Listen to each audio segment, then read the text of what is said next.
ሰፈሬ እንግሊዝ ኤምባሲ ነው። በቃ ተወልጄ የተወለድኩት አክቹአሊ ውቤ በረሃ ነው። በ4 ወሬ ነው ወደ እንግሊዝ ኤምባሲ ወደ ሾላ ሄድኩት። አንዳንዴ እንትን እላለሁ ኖ ውቤ በረሃ እኮ የተወለድኩ ሰው ነኝ ምናምን ማለት ፈልጋለሁ። እነዛን የውቤ በረሃ ታሪኮችን ስሰማ በጣም ስለሚመስጠኝ ነው እዛ ነው የተወለድኩት እላለሁ። ግን በቃ የተሰራሁትም የተወለድኩትም እንግሊዝ ኤምባሲ ሾላ አካባቢ ነው። ቀበና አዳሪ ትምህርት ቤት አልነበረም። ቀበና ተመላላሽ ነው። ከዛ 1 አመት ደግሞ ከ0 እስከ 6 ቀበና ተማርኩኝ። ከዛ 1 አመት ቤተልሔም የሚባል ትምህርት ቤት ጊዮርጊስ ጋር ተማርኩኝ። ከዛ ከ8 እስከ 12 አቃቂ አድቬንቲስት አዳሪ ትምህርት ቤት ተማርኩኝ። ያው ልክፍት ከባድ ጋር ልክፍት ሳይሆን ምንድን ነው መሰለሽ እድለኛ ስለሆንኩ ነው። እውነት ለመናገር ብዙ ጊዜ እንደዚህ አይነት ኢንተርቪዎች አይግድ የላቸውም እኔ ልቅርባችሁ ምናምን እላለሁ። ለምን መሰለሽ ብዙ እንደዚህ ነገር አልሄድኩም ብዙ። ለምሳሌ ለመጀመሪያ ጊዜ ቲያትር ያየሁት እኔ የ8 አመት ልጅ ሆኜ የ2 አመት ሁለተኛ ክፍል ተማሪ ሆኜ ቴዎድሮስን ማዘጋጃ ቤት አይቻለሁኝ። የቬንሱ ነጋዴን እንትን አይቻለሁኝ ምናምን እና አባቴ ቲያትር ይወድ ስለነበረ አባቴ የተማረ ሰው ነው፣ እናቴም ደህና ናት ምናምን። በ3 ወርም በ4 ወርም አንዴ ቲያትር ሲሄድ ይዞኝ ይሄዳል። እሷን የማያትን ነገር 2ኛም 3ኛም ክፍል ሆኜ ለክፍል ጓደኞቼ አሳያለሁኝ። ልክፍት ከተባለ እሱ ነው ማለት ነው እንግዲህ የተለከፍኩበት እሱ ነው ማለት ነው። ከዛ ግን እንትና ተጨበጨበልኛ። ክፍል ውስጥ በጣም ፌመስ ልጅ ሆንኩኝ። እንትን ከፊት ነው የምቀመጠው። አስተማሪዎች ምናምን ሲቀሩ ምናምን እስቲ ሚኪ ካየው ፊልም ምናምን እስቲ ከቲያትር እስቲ አሳይ ምናምን ይባልና መድረክ ላይ ከፊት ጎርደድ ብዬ ለማሳየት ብዙ አልቸገርም ነበረ። ስለዚህ እሱ ጭብጨባ አስገኘልኝ። ሰዎች አይናቸውን ጣሉብኝ። ክፍል ውስጥ ፖፑላር ሆንኩኝ፣ ተመቸኝ። ስለዚህ እየቀጠልኩ ማለት ነው። ከሎሬት ጸጋዬ ገብረመድህን ጋር በጣም ትልቅ ግንኙነት ነበረ። እንዳልኩሽ 2ኛ ክፍል ሆኜ ከፍተኛ ግንኙነት ምንድን ነው መሰለሽ ቲያትር አባቴ ይዞኝ ይሄዳል እና አይ ቲንክ 2ኛ ክፍል ሆኜ ነው የ8 አመት ልጅ ሆኜ ምናምን ቴዎድሮስን ልናይ ማዘጋጃ ሄደን እዛ ጋር ቁጭ ብዬ እንደዛ ኮርነር ላይ ቁጭ ብዬ ከዛ ጋሽ ጸጋዬን አይቻለሁኝ እና እንዴ ጸጋዬ ገብረመድህን የሚባሉት እኛ አይደሉም እንዴ ምናምን አልኩኝ። ከዛ አባቴ ምን አለኝ፣ እኔ እንጃ ያውቃቸዋል እኮ ሄደና ተዋወቃቸው ምናምን አለኝ። ሄድኩኝና ጨበጥኳቸው ምናምን። ሎሬት ጸጋዬ ገብረመድህን ይባላል እንዴ አውቆታለሁ ምናምን አልኩኝ። ጨበጥኳቸው ምናምን ጎበዝ በርታ ምናምን አሉኝ። ከዛ የመሰለኝ ምንድን ነው ይሄ የጥበብ ዛር ስንጨባበጥ እንደተላለፈብኝ ነገር ተሰምቶኛል። ከዛ ባለቅኔና ገጣሚ ምናምን እንደሆንኩ ተሰምቶኛል ከጨበጡኝ በኋላ እና ግጥምም እጽፋለሁ ምናምን እስካልባራረኩ አልገፉልኝም እና ሃይስኩል ሆኜ በጣም እንደ ገጣሚ ነው ራሴ የማስበው። ከዛ የግጥም ውድድር ምናምን ተባለና ከትምህርት ቤት ውስጥ ተወዳደርን። አንደኛ ወጣሁ። አድዋ ላይ በተመለከተ ነው ግጥሙ ምናምን አድዋ ምናምን ብዬ እንዲሩቅ እያየሁ ነው ያነበብኩት ሁሉ። አንደኛ ወጣሁ። ከዛ የወረዳ ውድድር ምናምን ተባለና ሄድኩኝ። ከወረዳ ውድድር 6ኛ ወጣሁ። ግን የተወዳደሩትም ያው 6 ስለነበሩ ነው። እንደዋቸው መጨረሻ ይወጣ ማለት ነው። ያንስ ወፍራም ሰው ነበር ማለት ተማራ። አሁን ለምንድን ነው አሁን ነው ትምህርት ቤትም እኮ አንደኛ ወጣት ብቻዬን ነው ግጥም ያቀረብኩት ብቻዬን ነው። ሌላ አቅራቢ አልነበረም። በኋላ የአንደኛና ስድስተኛ ደግሞ ዲክሽነሪ ተሸልሜ እንትን ቤት ሰፈር ስገባ አንድ በጣም የሚያነብ ሰው እያለና ይኸውልህ ሰለሞን ይባላል። ሰለሞን ይኸውልህ እንትን በግጥም ስድስተኛ ወጥቼ ዲክሽነሪ ተሸልሜ ምናምን አልኩት። እስኪ አንብብልኝ ግጥሙን አለ። አነበብኩለት። በቃ እንትን አለ ቻለው እስከ መጨረሻው ሰማና አንድ ግጥም ላንብብልህ አለና የገብረ ክርስቶስን አይ ቲንክ ሀገሬ እንደው መሰለኝ አነበበልኝ። ሀገሬ ምናምን ከነዚህማው ምናምን አነበበልኝ። ፈርጌ ተውኩ ግጥም። አሁን ቅድም የሰማኋቸውን ግጥም ማድረግ ላይ ነው ያለሁት። ባህር እንደሆነ ገባኝ፣ ውቅያኖስ እንደሆነ ገባኝ፣ የተፈጠርኩበት እሱ እንዳልሆነ ገባኝ።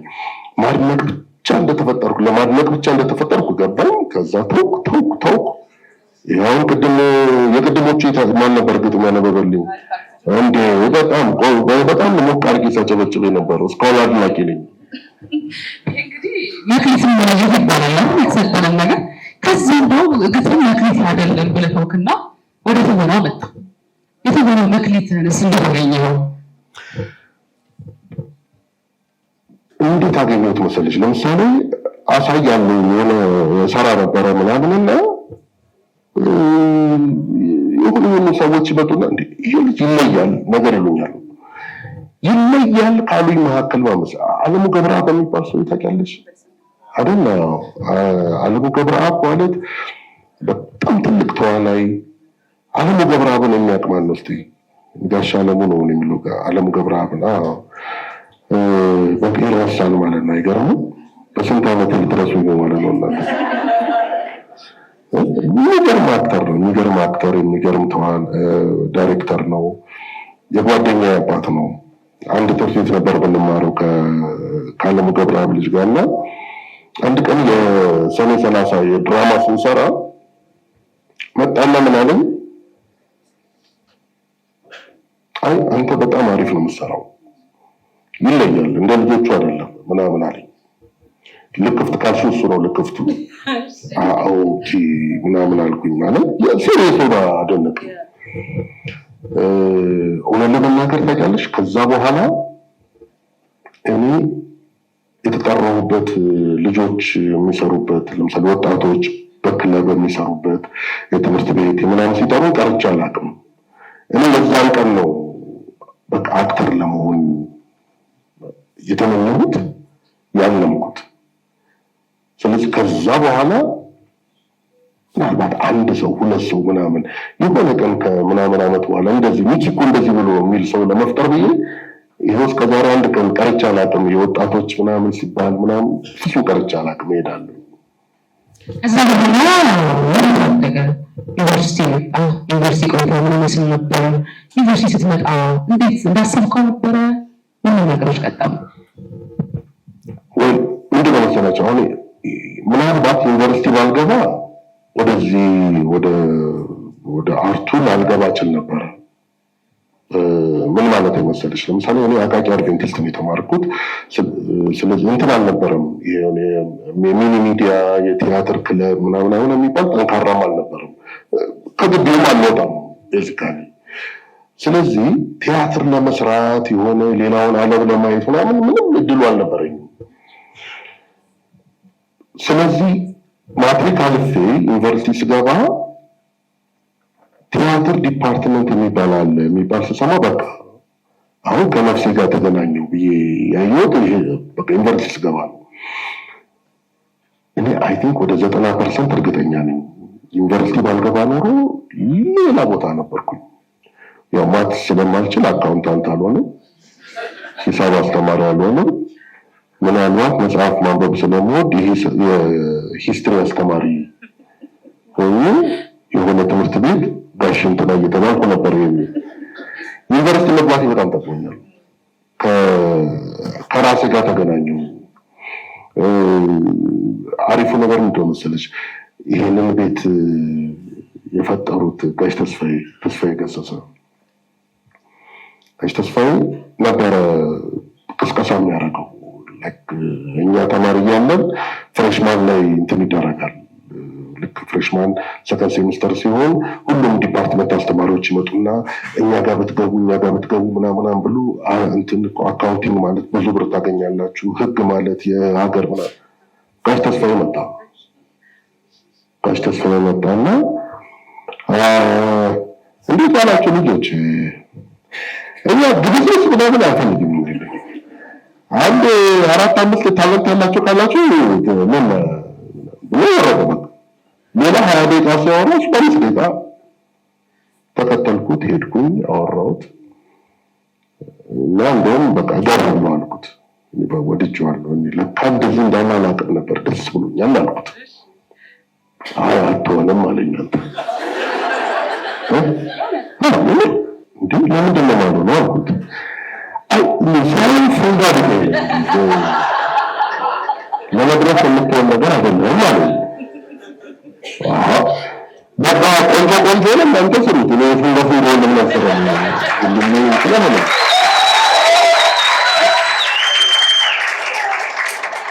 እንደዚህ ነው የገባሁት ቲያትር ዲፓርትመንት እና አዲስ አበባ ዩኒቨርሲቲ ከህልሜ ጋር ያገናኘኝ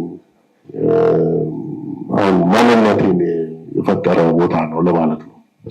ከዚህ ጋር ነበር አንተ ፍንካው ትችላለህ። ፍንካዎቹ ሰራላ ፍንካዎቹ ብቻ ሰራው ወይስ ምንድነው ሰርተሃል አይደል? የሚገርሙት ሰርቻለሁ፣ ግን በአብዛኛው ፉንጋ ነው የተሰጠኝ።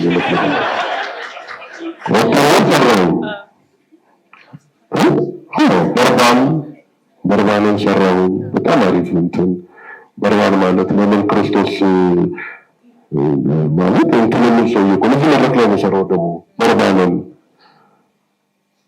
እና ማጅራት መች እያለ እንዴት ክርስቶስ የበለጠ ወንጀለኛ ተብሎ ይሰቅትን ይለቀቃል የሚል እኮ እንዴት ይለቀቃል የሚል ሰው ማለት ነው። እሱን ሰራውን ያው ፉንጋ ማለት ነው። ሆቴሉን ሰራሁን ያው ፉንጋ ማለት ነው። ብቻ ፉንጋ ይጃሉ እስካሁን አሉ። እኔ ደግሞ በደንብ የተረዳሁት ምንድነው ለፍላጎት ጽሁፍ ሁሉ ተረድቻለሁ። እንግዲህ ብዙዎች ሌሎች ሙያዎችም ላይ መሰማራት ፍላጎት ያድርባቸውና ሰዎች ግን አትችሉም ይህን ነገር እኮ ማድረግ ለእናንተ አልተፈጠረም ሲሏቸው ትምህርት ያደርጉታል ተብለውና ጽናትህን ነው እንደሚያየውበትና በዚህ አጋጣሚ ተማሪዎች ምንድነው ስለሆነ ሼር ያደረገው እያደረግን አብረን የምንቆየው እንዴት ቻልከው አትችልም መባል እንዴት አክሴፕት አድርገው ወደሚቀጥለው መንገድ አለፍክ? ትልቁ ነገር ምንድን ነበር መሰለሽ? በቃ ደስተኛ ነበርኩኝ። በጣም ጎበዝ ተማሪ አልነበርኩም እውነት ለመናገር። ለመጀመሪያ ቀን እንግዲህ እኔ ስማር እንግዲህ ከመዋዕለ ሕፃናት እስከ 12ኛ ክፍል ስማር ለመጀመሪያ ቀን በደስታ ሰኞ ትምህርት ቤት የገባው ቲያትር ዲፓርትመንት የገባው ቀን ነው። ለመጀመሪያ ቀን በፈገግታ ገባሁ ትምህርት ቤት ሰኞ ነው። ያው ለመጀመሪያ ጊዜ እና ደግሞ ጋሻ ሰፋ ነበር የመጀመሪያ ሰፋ ወርቁ እንደዚህ ከበተናል እንደጋሻ ሰፋ በቃ ፍቅር እስከ መቃብር ነው ማለት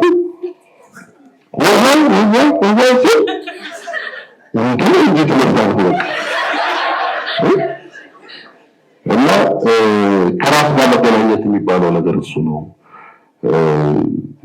በጣም አካዳሚሻል ሰው አይደለሁም ምናምን፣ ግን በቃ ሰኞ ደስ ብሎኝ ከገባሁ በቃ ተገናኘ ማለት ነው ከነፍሴ። ምንድነው ለምሳሌ እኔ ሁለት ነን እቤት፣ ታላቅ እህቴ ያለች እኔ ነን እቤት ሁለት ነን። ታላቅ እህቴ ደግሞ እንትን ሜዲሲን የተማረችው ደህና ቁም ነገር ማለት ነው። ሁለተኛው ልጅ ደግሞ የጠበቁት ሌላ ደህና ቁም ነገር ይማራል ብሎ ነበር። ቲያትር ገባሁ እና እናቴ ናት በቃ መጣችና እንደሚኪ አባቴ ያለች እንደው ግድ የለም ይህ እንትኑ ጨዋታ ይደርሳል በኋላ ደህና ነገር ግድ የለም ደህና ነገር ተማረና በኋላ ጨዋታ በኋላ ትማራለህ ወስኛለሁ አልኳት። አይ በቃ ቲያትር ነው የምማረው። አባቴ ያው የተማረም ሰው ስለነበር ምናምን ደስ አለው። በጣም እድለኛ አባት ነኝ አለ። ሳይንስን የተማረችው ልጅ ፋይነስት አርት የሚባለውን ሳይንስ የመጨረሻው ጫፍ የሚባለውን ሜዲሲን ተማረች አለ። ወንዱ ልጅ ደግሞ የአርት የመጨረሻው ጫፍ የሚባለውን ፋይን አርት ቲያትር ተማረ ምናምን ብሎ እሱ አስተካከሉ። እናቴ ብቻ ትንሽ እንትን አለች እና እንደም ያለች ምንድነው እኔ ምን ነው ያለች መጨረሻ ላይ ዲግሪ ሰጣችኋል አለች። ጫፍ ላይ የተቆረጠ ነው እንጂ ይዘቱናል እንግዲህ ለብርድ ሲበቃሻል ምናምን አልኳት እና እንዳልኩሽ ዩኒቨርሲቲ ከራሴ ጋር ያገናኘኝ ቦታ ነው። በርባንን እዚህ ስንሰራ ለመጀመሪያ ጊዜ ኢቲቪ ከመድረክ ላይ ቀርጾ ቲያትሮችን በማስተላለፍ ፈለገና የፋሲካ ጊዜ ነው እና ተቀረጸን ምናምን ወደውታል ብዙ ሰዎች በቃ ይታያል ተባለ እና ለአባቴ ነገርኩት። በርባን የሚባል እንትን አለ በቲቪ ይታያሉ ምናምን አንድ ያው ቲቪ አንድ ብቻ ነው። ስለዚህ ቢጠበቅ የለም ቀኑ አለፈ። የ2 ሰዓቱ ዜና ተነበበ። 3 ሰዓት ላይ የእንግሊዝኛ ዜና ተነበበ እና ጠበቀና በ3 ሰዓት ላይ ነው የኔ አባት የሚተኛው ተኛ። ከዛ 3 ሰዓት ተኩል ላይ በርባን ታየ ማለት ነው። ከዛ ቀሰቀስኩት እየታየ ነው ምናምን አልኩት። ድጋሜ ከመግጃ ወጣ ምናምን እና ስልክ ብድግ አደረገ ምናምን ጓደኞቹ ጋር በሙሉ መደወል ጀመረ። ስለዚህ ተነስ እየታየ ነው ብለህ ተነስ ሩቢን በደወለ አለቀ። ድራማው ከፍሎኛል መሰለሽ። ትልቁ የከፈለኝ ነገር ደስታዬን ከፍሎኛል። ዛሬ ከ5 ዓመት በኋላ ይሄንን በጣም ደስ ቀን ሙሉ ሌሊቱን ምናምን ያሳለፍኩ ቦታ ላይ ይሄ በክብር ተቀበላችሁ አይደል? ታዲያ ከዚህ በላይ ምን የሚከፈል ነገር አለ? ለኔ ትልቅ ነገር ነው።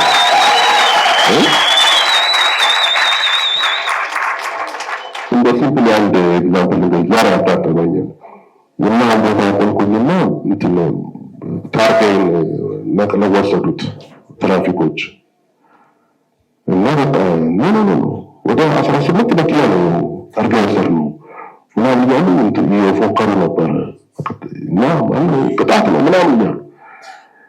ከዛ ሄድኩና አላወኩም ነበር ታርጋዬን አስመለስኩ።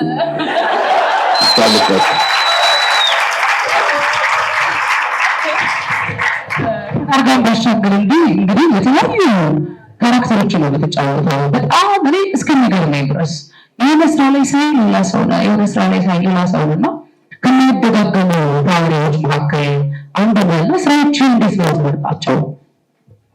ስራዎችን በ3 መንገድ እመርጣቸዋለሁ።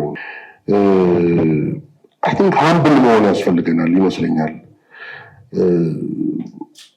የሆነ ከሆነ ሰፈር የመጣችሁ ሰዎች አብራችሁ መጣችሁ፣ አብራችሁ አንድ ዶርም ገብታችሁ፣ አብራችሁ ቅራችሁ የታርጋችሁ ምናምን ይሄ እኮ የእውቀት ቦታ ነው። ማወቅ እኮ ማለት ነው ጓደኛህን ማወቅ አይደለም እንዴ? ምን ማለት ነው? ላይክ ከሆነ ቀበሌ የመጣችሁ ልጆች አንድ ዶርም ገብታችሁ አንድ አይደለም። ዲስ ኢዝ ዩኒቨርሲቲ አይደለም። ሬንዶም ብዬ አስባለሁ መሰለሽ የዩኒቨርስ ሲቲ ኢቭን ሀገር ይጠባዋል፣ ግሎብ ይጠባዋል እኮ ዲስ ኢዝ ዩኒቨርስ። እውቀት ኢንፊኒት ነው። የዛ ሲቲ ነው ይሄ። ያንን ደግሞ የምትጀምረው ሀምብል ነው። ከጎን ያለውን ሰው ማወቅ ስትጀምር ነው። ዩኒቨርሲቲ የሰጠኝ ትልቁ ነገር እሱ ነው። አበበ የሚባል ፍሬሽማን እያለሁ እቺ ጫፍ ላይ ቆንቆልኩሻል አይደል? ይኸውልሽ አይናገር አንድ ቃል አይናገር ምናምን በቃ እንደ ይስቅብኛል፣ ብቻ ፈገግ ይላል። እንደ ይሄ ልጅ እንደው ምናምን ብሎ የጎጃም ልጅ ነው። እኔ ክላስ ውስጥ ምናምን የሆነች አለች ፍሬሽ የምትል እንግሊዝኛ እሷን አወራለሁኝ። የእውቀት ጥግ እሱ መስሎኛል። ከዛ ፍሬሽማን ላይ ውጤት ሲለጠፍልሽ እንትና ሚካኤል ታምሬ ላይ መኮንን እንትናምና ማለት ነው ስሙን አይደለም ሲናገር ማላውቀው ሰውዬ አላውቀውም ማለት አልሰማሁትም። በቃ ሁለተኛ ሴሚስተር ሰልቫይቭ አደረኩት በዛ ነው። እና ያስደነገጠኝ ምንድነው የሆነ አንድ ፊሎዞፊ የሚባል ነበር ክላስ ነበረና እንከራከራለን ከሆነ ሰው ጋርና ብቻ እንትኗን ሽርጡን ገለጥ አደረገና አትጨቃጨቁ ፔጅ 212 ሶስተኛው አንቀጽ ላይ ማለት ታገኙታላችሁ ብሎ ተኛ። ሙሉ መጽሐፉን ለቃል ይዞታል ማለት ነው። ሰውዬ እኔ የምወዳደረው ከዚህ ሰውዬ ጋር ነው። በቃ አወኳ እውቀት ማለት ኢንላይትንድ ማለት እሱ ነው። ከነማን ጋር ነው ትኖሪው? ከዛ በኋላ ካልቸር አለ ካልቸሩን ምናምን ሎክ እኔ አሁን ለስራ ብዙ ቦታ ሄዳለሁ። ማሻ ሲሄድ ምናምን ዋሲውን ዋጋ ነው የሚባል ጓደኛ አለኝ። አንድ ባች የሆነን አብረን ግራጁዌት ያደረገ ምናምን ሆቴል አላድርም እሱ ቤት ነው ማድረው። ባህር ዳር ሲሄድ እነ ተስፋ ይሞላሉ እነ ደረጃ ይልማረን አሉ ከነሱ ጋር ነው ማለት ሐዋሳ ሲሄድ ዘላለም ደስታ አለ ከነሱ በቃ ፋሚሊ መሰረት አይሽ ኢትዮጵያን የተረዳሁት እዚህ ነው። የገባችን ኢትዮጵያችን ናት። አሁን ማንም ተነስቶ ሶሻል ሚዲያ ላይ ምናምን ቢል ኖ እኔ ኢትዮጵያን የማየው በወንድሞቼ አይን ነው። አብሬ በኖርኳቸው ሰዎች አይን ነው እና የዩኒቨርሲቲ ቆይታዬ ከምንም በላይ እውቀት ሲባል ለኔ እውቀት ይሄ ነው። ትምህርት ኢንፎርሜሽን ነው። የደረሱበትን ነገር አለ የሚነግሩ በፈለጋችሁት ነው የፈለጋችሁት ዲፓርትመንቱ ነው። በቃ እንትን አጠንተን እንትን አሰላስለን እዚህ ጋር ደረሰን ብለው ነው የነገሯችሁ። እሱን ነው የምታጠኑት። ኖ እውቀት እሱ አይደለም፣ እሱ ኢንፎርሜሽን ነው። እሱን ወስደህ እንዴት ነው ኮንተምፕሌት አድርገህ አብላልተህ እንዴት ነው ወደ ራስ ኖሌጅ የምትቀይረው ወደ ራስ ወደ ህይወት የምትቀይረው የሚለው ነው። ለዛ ደግሞ ዩኒቨርሲቲ ትልቁ ቦታ ነው። ከዛ በኋላ እኮ ወጥተሽ አይደለ ከዚህ ወጣ ሰው አይደለም እንዴ? እኔ በጣም ይገርመኛል። አሁን ስንት ወደ 4 ሚኒስትሮች እንዳሉ ታውቂያለሽ? የኛ ባች ፕሬዝዳንቱ ነው እንግዲህ ዶክተር ሳሙኤልን ጨምሮ ባቻችን 4 ምናምን ሚኒስትር አለ እኮ አይሽ ሀገር መምራት ጀመርን ማለት ነው። ነገ እሱና እነዚህ ወጣቶች እኮ እንደዛ አይደለም የሚሆኑት። ግን የማታውቁትን ሀገር ለምን ትመራላችሁ? እንዴት ትመራላችሁ? ሀገር ለማወቅ ደግሞ ለምን ሁሉም ሀገር ለምን ትዞራላችሁ? በቃ ዶርም እኮ አለ የእንትና ግሩፕ ምናምን ብሎ ለምንድን ነው እንደ ተሰብስበህ እንደ በግ እንደዚህ ልክ እንደ ምናምን ኖ አይደለም። ኖሌጅ የሚጀምረው ጓደኛህን ጎረቤትህን ከማወቅ ነው። የዩኒቨርሲቲ ተማሪ ስትሆኑ ማለት በቃ የመጀመሪያው የሚያስፈልግ እውቀት ጥበብ ምንድን ነው? የጥበብ መጀመሪያ ምንድን ነው የሚለው እግዚአብሔርን መፍራት ነው። እግዚአብሔርን የምንፈራው ለምንድን ነው? ዲክታተር ስለሆነ ነው? ስለ ምናምን ድራጎን አይደለም አይደል?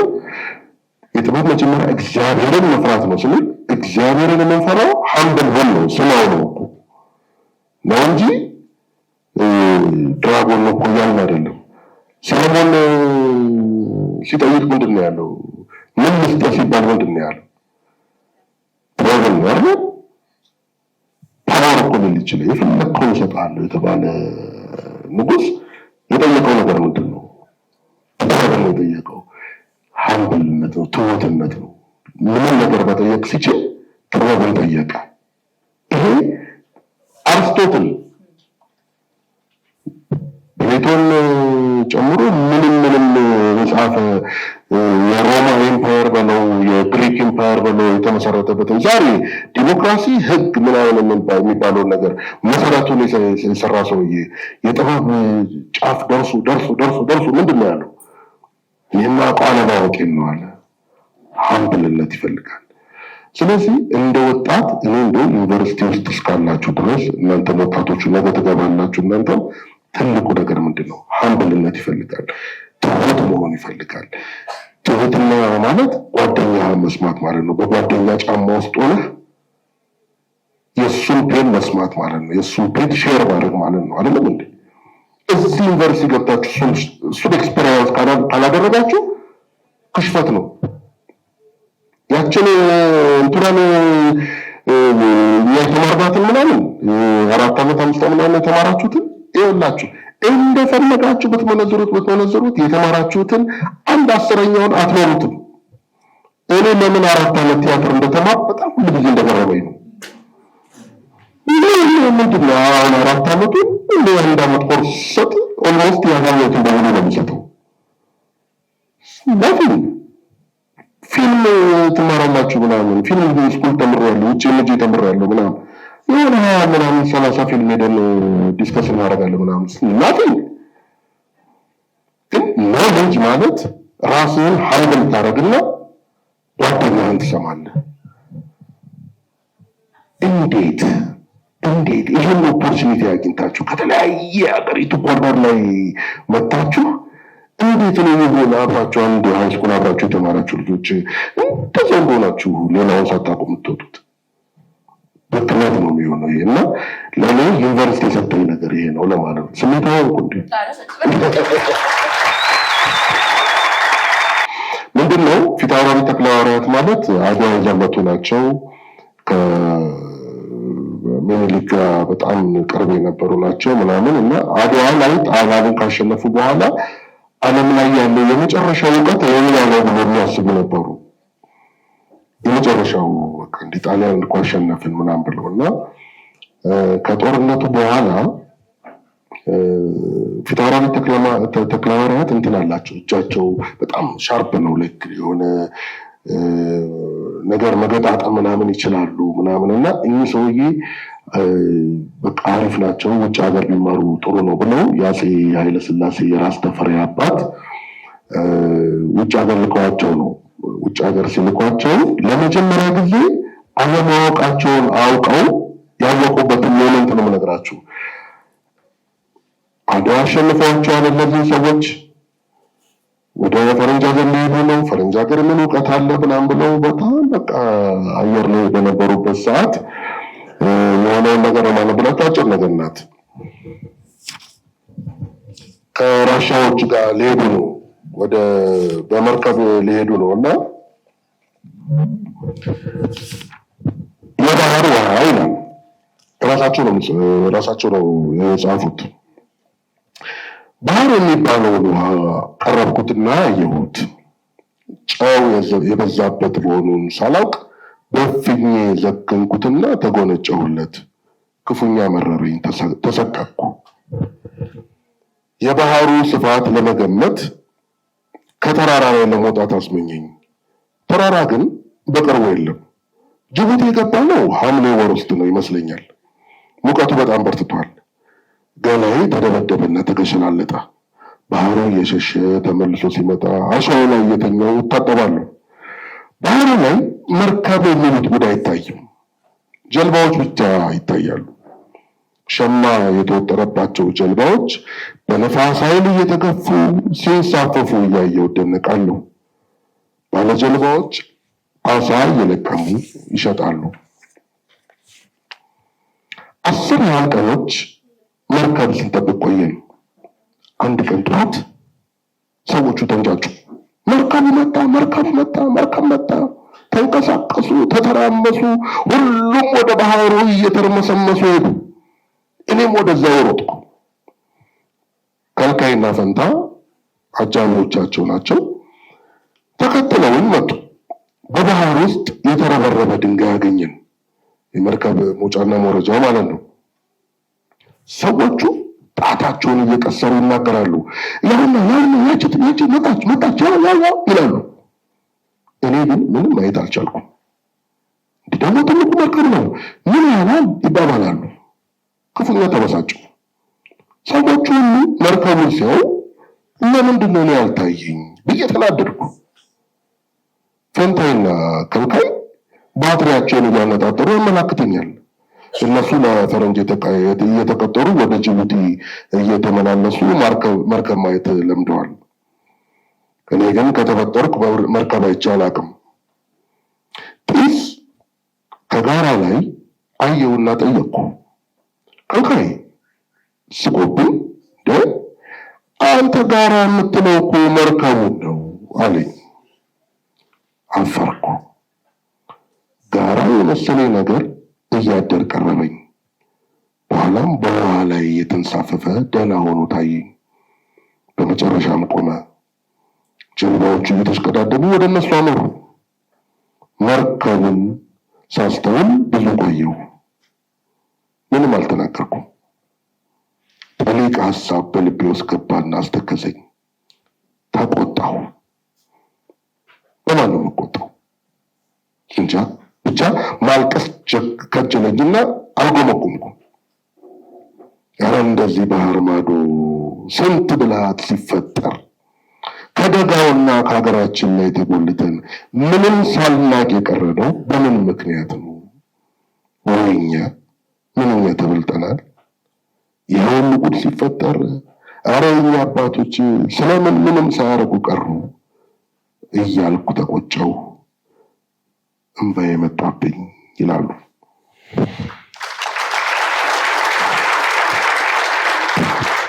ታላሪ ተክለሐዋርያት ማለት ከዛ በኋላ እኚህ ሰው አለማወቃቸውን አውቀው ነው የሄዱት። ልቡናቸውን ከፍተው ነው የሄዱት። ትሁት ሆኖ ነው የሄዱት። የእኚህ ሰው ታሪክ እንደሆነ ታውቃላችሁ።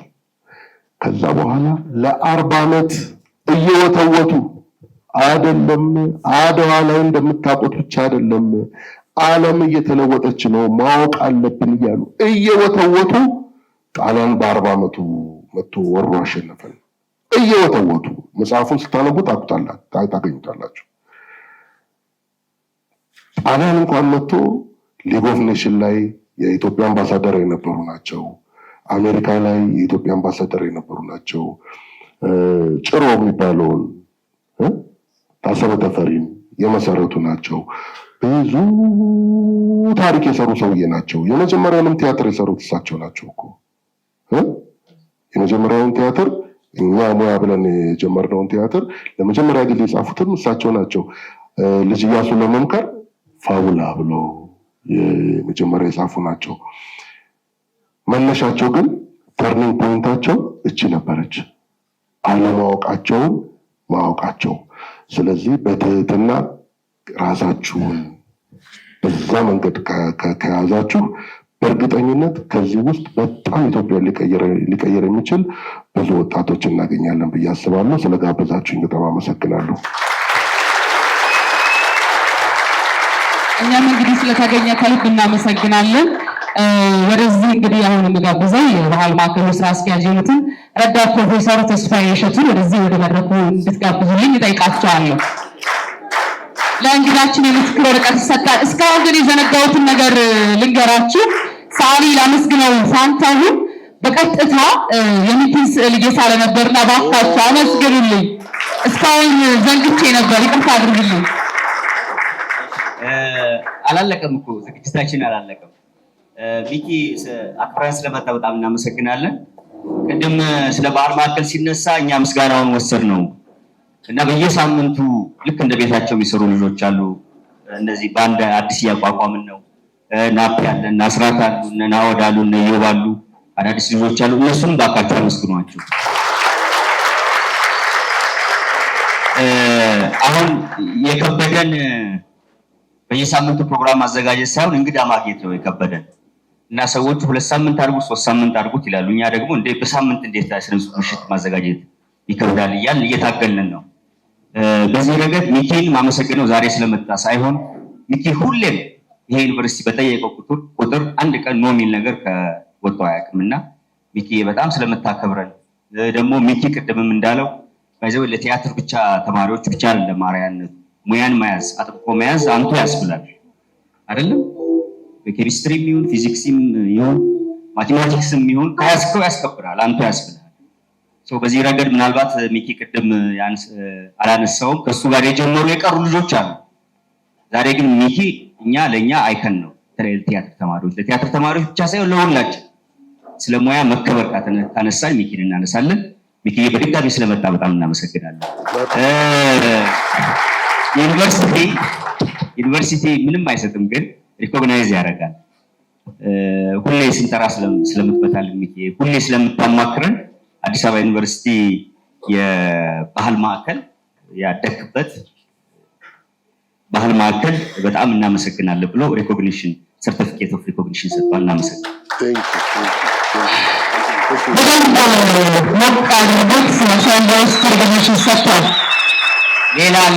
ሌላ ጊፍት አለን። በየሳምንቱ መጀመሪያ የልጅ አመስግኑ፣ ይህን ሳሌ አመስግኑ። በየሳምንቱ ቢመጡ እንትኖቻችንን እንጋብዛቸውን እንግዶች ቁጭ ብሎ እየሳለ ሐሳቡ ምንድነው በአመቱ መጨረሻ ላይ ይፈርሙበትና ኤግዚቢሽን እናካሄዳለን። አዛይንዶ በየር እንትኖች ስዕላቸውን ይወስዳሉ። ግን ለዚህ ይሄ ልጅ ተከፍሎት አይደለም። ይሄ ልጅ በኢንትረስት ነው። አክቹሊ ይሄ ባህል ማዕከል እስካሁን ድረስ 74 ዓመት ነው ባይዘው 74 ዓመት የቆየው ይሄ ባህል ማዕከል የሚመጡት ሰዎች የሰሩት ሰዎች ስለተከፈላቸው ሳይሆን ኢንትረስት ፍሎ ስለመጡ ነውና ዋካፊ ልጅ አመስግኑ። ሚኪ ታርሙከታል። የዛሬ ዓመት ኤግዚቢሽን ካካሄድን በኋላ ስዕሉን እንሰጠዋለን። ስዕሉ ይሄን ይመስላል። እንዴት ነው?